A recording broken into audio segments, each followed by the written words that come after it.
I'm with Indi Press Revolution here at Origins, and I'm also one of the member publishers of Indi Press Revolution, my imprint being Evil Hat Productions.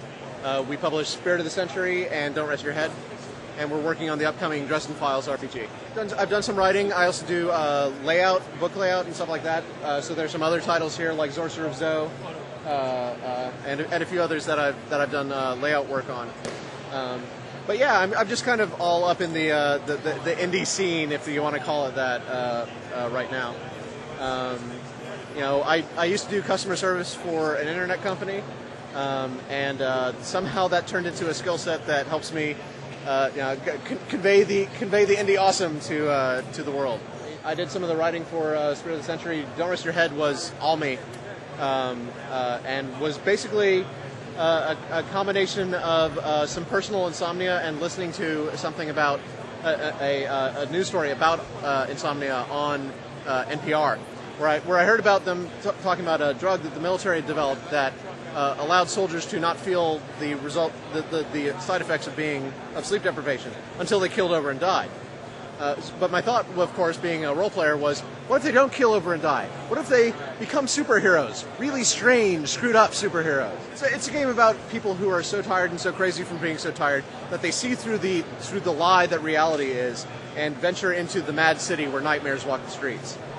And they gain superpowers that are brought out of their level of exhaustion and the extent of the madness that has occurred for them. As a result of that. So that's my strange, screwed up little game. Hey, is that Paul Tevis? Yes. Yes.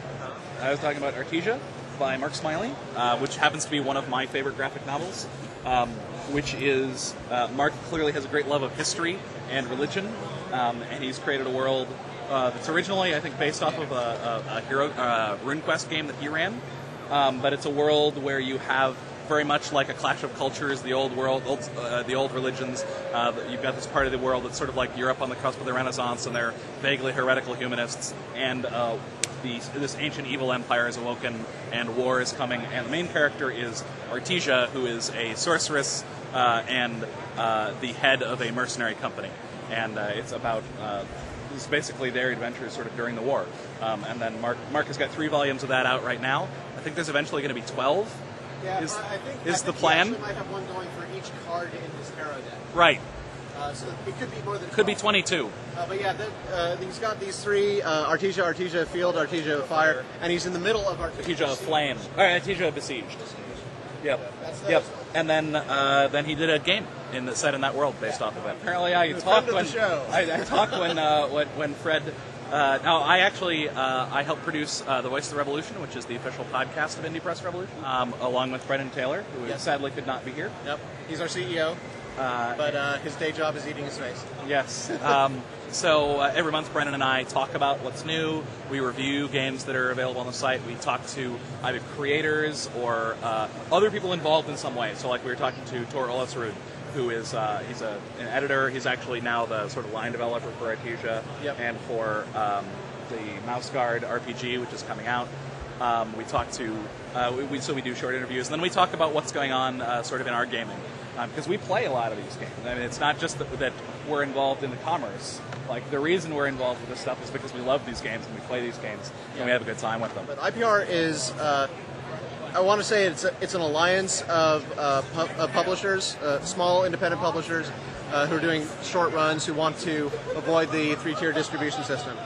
And the reason we have our Archaea Studios graphic novels is because Mark Smiley, who was already selling the Artesia role-playing game through us, realized that, hey, we'd be interested in selling independent comics too. So it's very much dependent on what publishers want to join up.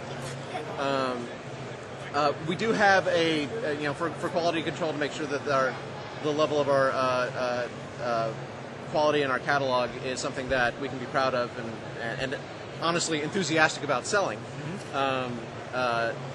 This Brennan, our CEO, vets the products and makes sure that they are what they need to be for the IPR quality stamp. Because IPR is not a publisher, but it's very much become a brand. I mean, Yes. people say these are the sorts of things that Indi Yes. Press Revolution carries, and it's very important to maintain that, And that we brand don't identity. want to become a soup of every single product there is. We want to make sure that by maintaining that quality level, that we're essentially also maintaining the enthusiasm level, both for ourselves and for our fans.